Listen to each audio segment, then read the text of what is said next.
بے حد خوشی کا باعث ہے کہ آپ لوگ یہاں پہ آئے. صلی اللہ علیہ وسلم دین کے ذکر مبارک ہے ان کی یاد چلتی رہے, ان کی باتیں ہوتی رہیں, ہم رہیں نہ رہیں ان کا چرچا تو چلتا رہے گا. میں نہ ہوں گا تو نور ہوگا, یہ چیزیں تو ضائع ہو جائیں گی. بے شک ابھی اسی 4 جنوری کو میری اہلیہ ان کا وصال ہوا.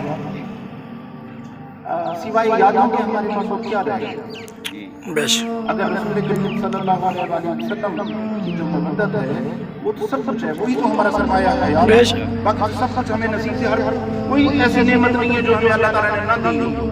ہمارے لیے جو سب سے بڑی نعمت ہے وہ رسول کریم صلی اللہ علیہ وسلم کی محبت ہے. بے اس شک کے لیے بلکہ میں آپ سے مجھے معلوم کہ کتنے لوگ اس دھرنے میں تھے, میں نے وہاں پہ وہ جذبات دیکھے, وہاں پہ ایسے ایسے لوگوں کو دیکھا دھرنے میں کہ جو لوگ اپنا سب کچھ وہاں پہ وار کے آئے ہوئے تھے اور بالکل کمزور, کوئی ریڑھی والا تھا, کوئی بالکل کمزور تھا.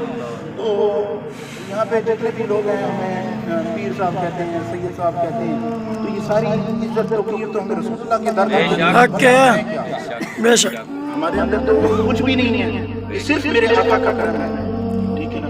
اور بلکہ یہ ہے کہ سوئے جنت کون جائے در تمہارا چھوڑ کے, ایسا سچ ہے کہ ہم رسول کریم صلی اللہ علیہ وسلم کو چھوڑ کے کسی اور در پہ گئے. یہ تو بڑی ہمارے لیے شرف کی بات ہے کہ اللہ تبارک و تعالیٰ نے پاکستان میں ایسی ایک جماعت تیار کی جو رسول کریم صلی اللہ علیہ وسلم کی جماعت ہے, جس میں ہم دیکھتے ہیں کہ وہ بدر والی